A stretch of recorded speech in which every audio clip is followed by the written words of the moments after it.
International award-winning music star Omawumi Mebele, ace broadcaster and publisher Adesua Oyenokwe, Nollywood lover boy Ibrahim Suleiman, comedian Akpororo, award-winning actor Tony Umez, Canada-trained actress Nengi Adoki, and multiple award-winning actor Odunlade Adekola are set to headline a new movie titled Chatroom to be released on Good Friday, April 15, 2022, on international digital platforms afrocinema.tv.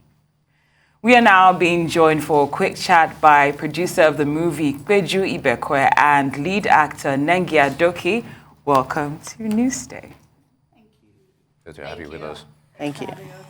I actually appreciate the fact that you are addressing issues about women, being gender-based violence and whatnot in an entertaining fashion. So I'd just like you to tell us more about the chat room. Yeah, so should I go? Do you want to Well, I think I'll take it. All right. Thank you. So Chatroom is actually a very entertaining movie. Yes. As you must have noticed, it has fantastic actors, all award-winning actors, and here is a Canadian trained actress right here, right? And she's had a lot of titles to her name, both locally and internationally. Yes, it's something that would leave the audience with something to do. And I would like to wish every woman out there Happy Mother's Day. And it's something that addresses you mothers and addresses also the fathers in the house.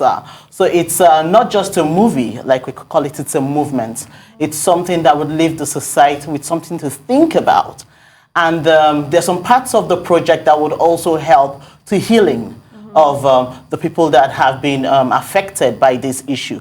But beyond that, it's a very, very entertaining watch. And I think Nengi can take it from here. Oh, no, for sure. I was certainly going to say that it's so important that people see this film because it's about finding your voice, especially when around you, you're encouraged not to. There's some sort of culture of silence when it comes to injustice in society. And this is a movie about a young woman who finds her voice through dance. She goes out, she does a competition, and because of that, she's able to show herself and talk through some of the issues that she's had in the past that, a lot of women aren't necessarily encouraged to speak about. So I think that it's very, very important for everybody to see this film. So I'm not sure whether Peju can answer this or Nengi, but tell us about the movie cast. What informed their selection?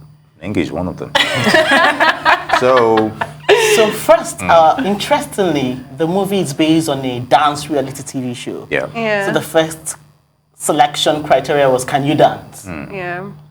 And I remember asking her, can you just say I can dance, I can sing, I can act. Exactly. Bring it on, I can do it all. Yes. Right. I remember at the time, she had reached out to me and I had to do an audition process that was basically, dancing and then acting. And then I think we did a callback many times. So it was a pretty gruesome process. But I'm happy, again, as I said, because not only does it give the character in the film room to, sort of like speak about some of the abuse that she had gone through in the past. For me, I was happy that Peju decided to, go with me in terms of just the movie. And for me as an actor outside of the character, it's also an opportunity for me to find my voice and to continue to push the brand forward, as well as the other wonderful actors that were also on the project.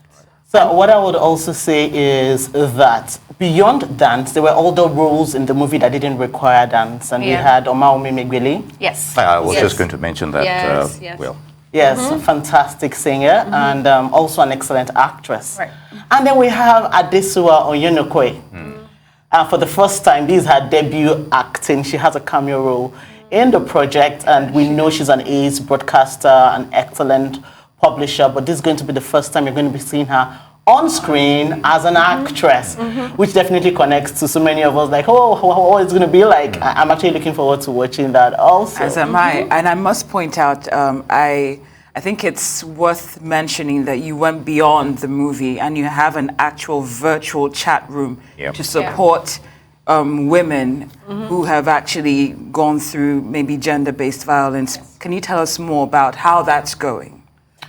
Okay, so that is going to be launched after the movie release from April 17, right? Because the the first time we screened the movie at the Deputy British High Commissioner's residence, someone actually came up to her. Yeah. Right? And actually told her I don't want to say it on air. Someone told her that so had happened to her. It was like an aha moment. Yeah. For her. Yeah. And we expect that a lot of women will have this opportunity to find their voice, to regain their identity, right? Yet while laughing and going through various emotions at the same time. Right. So that is going to be launched from April 17. We have the partnership of the Nigerian Institute of Councillors supporting that project, and we're expecting to onboard different partners also, because we believe a lot in partnerships in whatever we do, especially when we know we're trying to do something that is supposed to positively affect society in an entertaining way, of course. And I must say, I hope a lot of women take advantage of this opportunity, because it's important that we speak out about things. Not when I spoke about injustice. There's a lot we can talk about. Like you said, a lot of gender-based violence, a lot of abuse, and a lot of times people just don't have the platform. So we're hoping that with this platform, alongside with the movie, and how people feel after watching it, people will be encouraged to just talk about some of the real-life experiences. All right, you've just given a background about the movie itself, but what is your target audience here? Really, we're looking at women from every part of the country, right? But you're creating an awareness, not just the women here. Exactly, that's actually where I was going to, because I realized that I'll just say society generally, right? I was putting it down to women, but society generally, because every woman has a brother, has a father, has a son, right? And somehow men also need to find their voices. Yeah, and just in addition to that, I think that the education that needs to happen is across the spectrum. I don't think that it's up to one gender.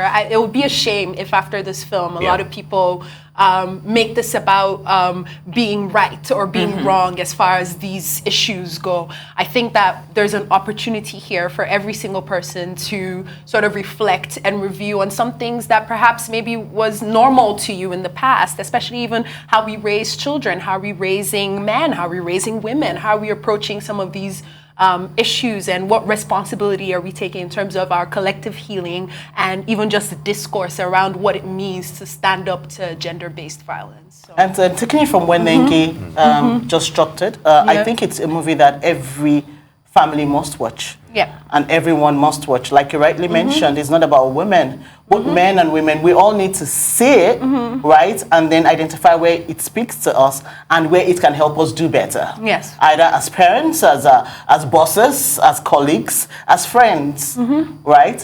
While, of course, being entertained. I Just a can't bit of background here, that. and I must say, for someone to have, ladies to have felt safe enough to approach you really speaks volumes about your character. But on the information end, I understand that gender-based violence and violence against women actually peaked when COVID-19 set in. Yes. So I would just like you to, tell us more about that and how you may have captured that in the movie, why that must have happened. Yes.